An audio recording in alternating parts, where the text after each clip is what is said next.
Good evening, welcome to English News Bulletin, and for this edition we'll begin with the headlines.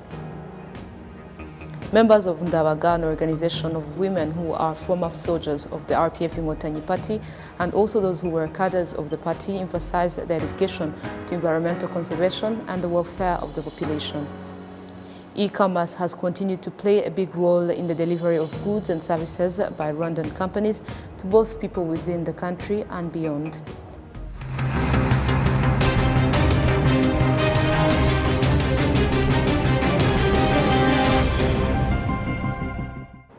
Glad to have your company tonight. My name is Olive, netting out the news in details. A concert has been organized at the BK Arena here in Kigali City by the group Inyamibwa ARG. Named Inkuru ya Mirongo Itatu, the event is meant to encourage Rwandans to look back over the past 3 decades and review how much progress the country has made since the genocide against the Tutsi was halted, each person with their own story to tell. The group says it prepared the concert in appreciation of how far Rwandans have come, led by President Paul Kagame, who also led the struggle to liberate the country. The concert is also being used as an opportunity to showcase Rwanda's cultural heritage.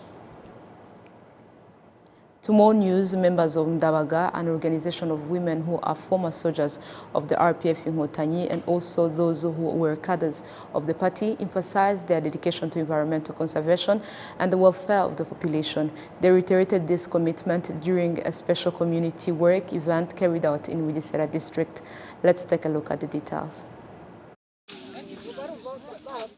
It is a community work where members of the Ndabaga organization carried out activities on their plot of land located in Nyamata sector, Muramasel, Sebigege village. The activities include clearing bushes and planting trees that are planted among crops such as Graveria and Kaliandra in their plot of land. Planting trees in this land of more than 1 hectare, where they used to grow macadamia and other crops, is an activity that people living in this area say was necessary. In this region, we have favorable conditions for cultivating sweet potatoes, cassava, and various trees such as avocado trees. Planting more trees not only contributes to rainfall, but also enhances the quality of air. Bugesera typically experiences low rainfall, which often subsides quickly. However, the presence of trees aids in moisture retention and facilitates agricultural activities during periods of rainfall.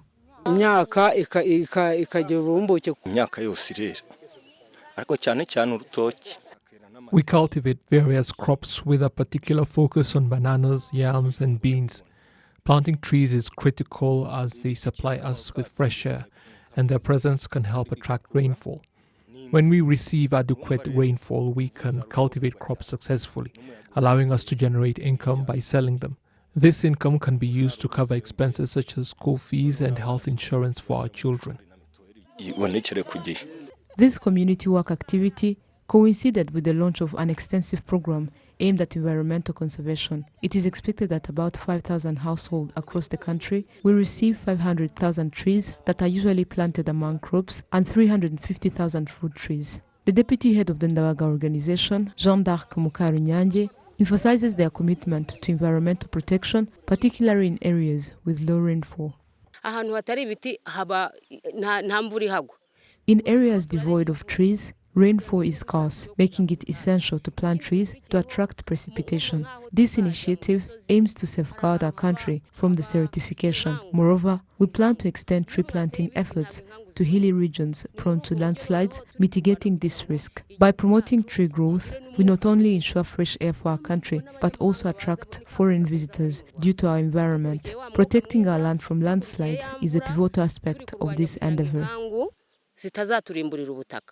In general, members of the Ndabaga organization say that 30 years after their joint participation in the country's liberation struggle alongside their brothers, they recognize significant achievements and progress made during this time.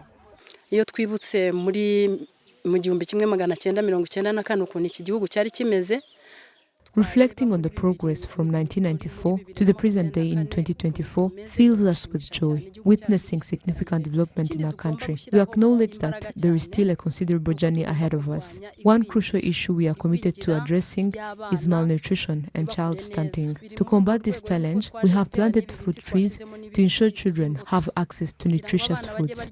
This initiative aims to encourage parents to incorporate fruits and vegetables into their children's diet and prioritize their education by sending them to school. Tunabakangurire ko bajyana abana ku mashuri. I came here with enthusiasm to contribute to our country's advancement. I once bore the label of a refugee, but today I'm proudly known as Ndabaga, signifying my role in the liberation struggle. It is imperative for the younger generations to understand the journey of development and its origins. I urge them to aspire to engage in diverse fields, such as technology, and I encourage them to pursue these paths passionately, striving for excellence. Ndabaga is an independent organization established in 2001, primarily led by women who played an important role in the liberation struggle of the country between 1990 and 1994. The organization's core mission is to empower its members towards improved livelihoods and active participation in community development initiatives. It serves as a catalyst for fostering peace and security, not only within Rwanda, but also across the region.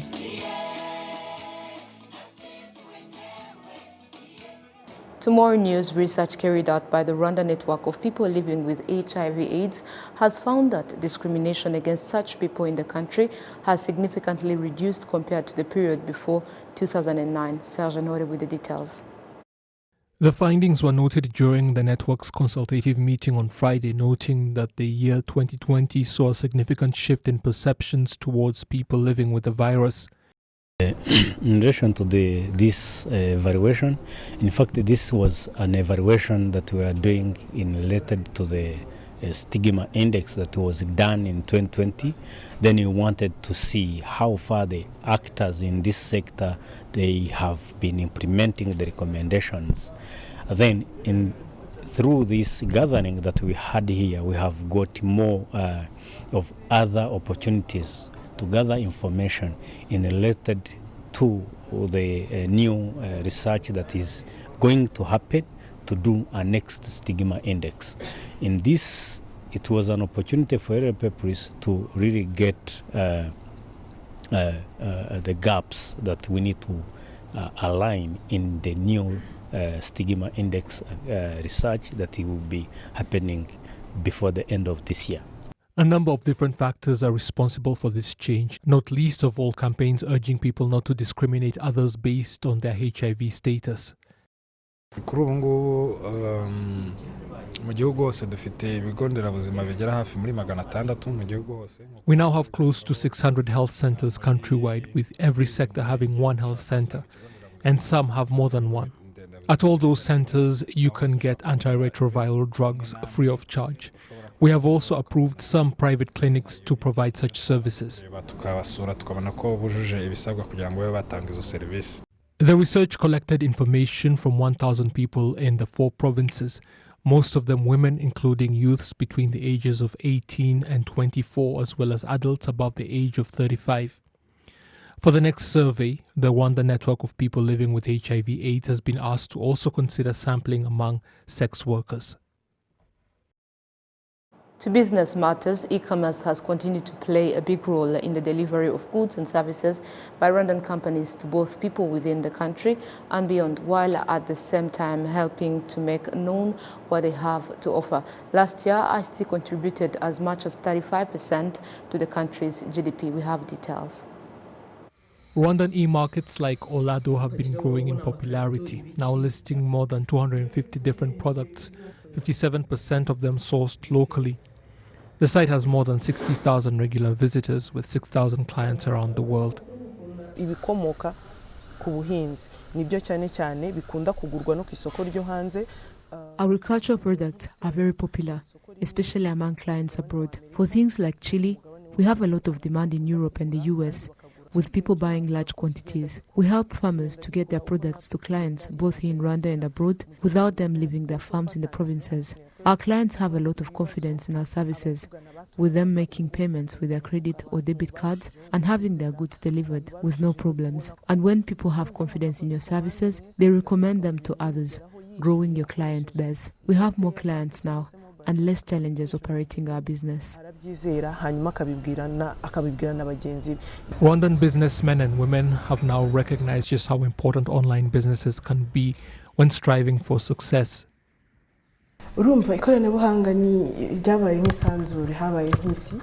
Technology is now an important aspect of life in this world, and very many people log onto websites on the internet. We are yet to build up our client base abroad, though we have participated in a number of different expos. Our client base is largely dependent on face-to-face interactions because they account for around 80%, with 20% of interactions happening online.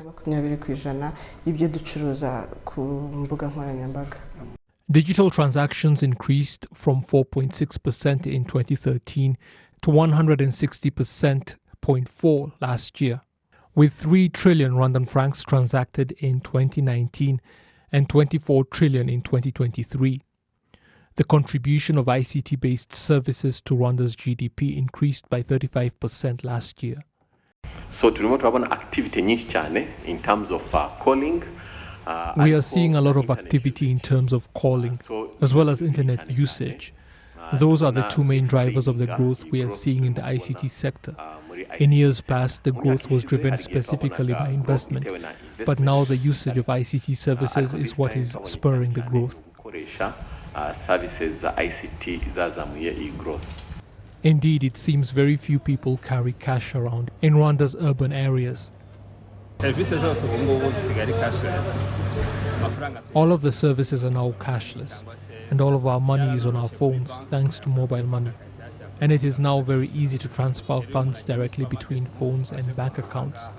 In supermarkets like this, they have Momo Pay, and so do petrol stations. You will be hard-pressed to find people carrying money around. I prefer cashless transactions because the records are stored on my phone and I can easily refer to them and keep track of my finances. Rwanda's gross domestic product increased by 8.2% last year, far exceeding the 6.2% growth target that had been previously set. Thank you, Serge. Now to more news. EcoBank has provided 1,000 female-led homes here in Kigali City with a community-based health insurance, usually referred to as Mutuelle de Santé. Members of the bank also participated in umuganda activities to fight soil erosion in Ruribasel. Serge Honore with more. The announcement informing the beneficiaries of the initiative was made after the umuganda activities by EcoBank's executives, news that was welcomed by the women. In terms of the CSR activities that we do, it's not just giving and we leave them there. So we believe that continuous support, continuous follow-up is also important. So we work closely with the government, especially in Nyarugenge district and Kigali sector. So we believe that we'll be working together to ensure that what we provided is actually giving value as we expected. So the CSR activities like this one we've done, so it's not only a once-off activities. So we have several activities that we are planning to do. So we've done it in Kigali, especially in Kigali sector. So we will continue doing the same activities, especially in our upcountry. So Huye and Rusizi, so those are the places that we are planning also to provide the Mutuelle in the future. So, but not only Mutuelle, so there are several activities that we do. Our focus is on 3 pillars. So that is education, health, and also environmental sustainability. So those are the angles that we focus when you're doing this kind of activities that has a beneficial or impacts to the community that we serve. The beneficiaries of this initiative say they are grateful for the opportunity they have been given to improve the lives of those in their families. I was yet to buy the health insurance, which I usually rely on my children to provide. Seeing that I'm jobless, so I was very happy when I was told that I had been chosen among the beneficiaries. I therefore ask these nice people to come back soon.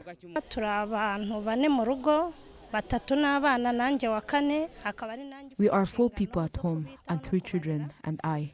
I'm therefore the sole adult in the home and must take care of them. So I thank these people for providing us with mutual, especially when you consider that one of my children is deaf and unable to speak. So being able to afford specialized health care was difficult for me. I thank them very much. Local authorities are also commending the initiative. rero imiryango igihumbi ni intambwe ikomeye. We did have a number of these female-led homes that were unable to afford mutual, so providing the health insurance for 1,000 families is significant indeed, helping to strengthen the family unit by ensuring their health. 19 children have been found to show signs of stunting in Kigali sector, so another initiative has also begun to ensure that they eat a balanced diet to help them to recover.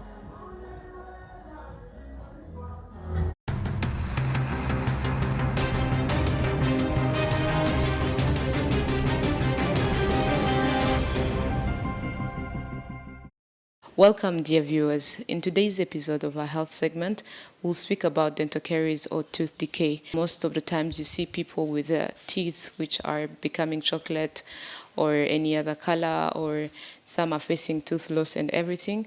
We'll delve into that and know what the causes, primary causes, health implications, and also go deep about dental caries. We are with Dr. Michael Kagoda. He's a dental surgeon here at Jubilee Dental Clinic. He will take us through and tell us more about dental caries. Welcome to our segment. We would like to know what are dental caries and what are the primary causes that may lead to tooth loss or dental caries in general. Dental caries, in simple terms, or what they call tooth decay or cavities, is the breakdown of tooth structure caused by acids that dissolve the tooth structure produced by bacteria in your mouth. Yeah, in simple terms is what I would call it. So the breakdown in tooth structure can appear at home. You could see can appear from a white to brown to a black, change in color on the tooth surface, or to the point you actually see a hole on your tooth. Primarily, because it's acid that breaks down the tooth, usually there are 4 factors interacting at that point: your tooth surface, the bacteria in your mouth, interacting with their primary source of energy, which is sugar, and then those 3 having a lot of time together. Time is the other factor. So when the bacteria digest the sugar, refined sugar you give them, which is their primary source, have enough time with it, one of the byproducts they give off is acids. So those acids demineralize the tooth structure, the hard tissues of the tooth, that is your enamel, your dentine, and the cementum, then thereby forming the hole in your tooth. What are some of the signs and symptoms associated with dental caries that one should be aware of, and when should one seek care, medical care? The signs and symptoms, signs, you could see chalky white, your teeth turning chalky white, that's the earliest sign. Then your chalky white lesion could turn brown, or eventually it could turn black. Or you could see a hole in your tooth. After all those phases, you could see a hole in your tooth. That's what you can see at home. And then some symptoms, of course, include things like range from simple sensitivity to a cold drink or cold air. And then eventually the sensitivity could turn into pain that is provoked when you eat or drink, hot or cold. And then eventually it could turn into full-blown pain that is not provoked. The kind of pain that will wake you at 3 in the morning and you're looking for someone to help you. So if you persist and go through that, you could have what we call infection coming from a toothache. That's when you could see yourself swelling up. You could see yourself not being able to chew on your food, because when you chew, you're feeling pain. Number 1, you should always see your dentist even when you don't have pain. It should be a habit that you, at least once a year, go see your dentist, have a checkup, and with some check x-rays, because some of these caries start in areas which can easily be seen with your eye. But when you check x-rays, you find them especially in between the teeth. So it should be a habit. You see your dentist even when you don't have pain. But if you see any of the signs I mentioned above, or a change in color of your tooth, even without pain, then at that point you see your dentist immediately. Can you discuss the impact of dental caries on overall health and how it can cause other related consequences when not treated early? Some of the repercussions of dental caries include things like when someone has them, that it's difficult to eat. So you find that it's for, let's say, most times in children who cannot tell you I'm feeling pain or anything, when they have caries, you will see a child losing appetite to eat, and they're losing weight, which has impact on all the other systems of the body. That's one of them. Then you could go to things like tooth loss. So when people lose teeth, it could still impact in their digestion. It could impact in their self-esteem. Let's say you lost a tooth in the front, and then their social ability is reduced because they don't want to smile without a tooth, or they don't want to smile with black teeth that have caries in front. Then it could also impact on your economic status because you're spending a lot of money to get your teeth fixed and replaced and things like that. Before we sum up our interview, are there any preventive measures that one can take to avoid tooth loss or avoid dental caries in general? Yeah, the preventive measures are there. Like I told you, the other 4 factors: time, sugar, bacteria, and your tooth surface. So there are interventions centered around all those 4. So for things like the bacteria in your mouth, they're always there, but you could always reduce their levels through proper hygiene. You could get good brushing habits at least twice a day, more especially the nighttime. And also, in addition to the brushing, you do some flossing, where you pass a thread in between your teeth. At least the time you brush in the night, you also floss. Then you could also use antiseptic mouth rinsers to control the bacteria in your mouth. Yeah, you could also use fluoride toothpaste. The fluoride tries to remineralize what the bacterial acids have demineralized. Yeah, so fluoride toothpaste and mouth rinsers. Then there are things like if you have children and they have developed their first molar adult teeth, you could put things like sealants in the grooves of their teeth so the bacteria have nowhere to hide in the mouth. So it's also one of the preventive ways. And then on a public health level, they could add some fluorine in the tap water, piped water, so that people meet it even in their kitchen sinks, in their bathroom sinks as they brush. They're adding more fluoride in their teeth. Yeah.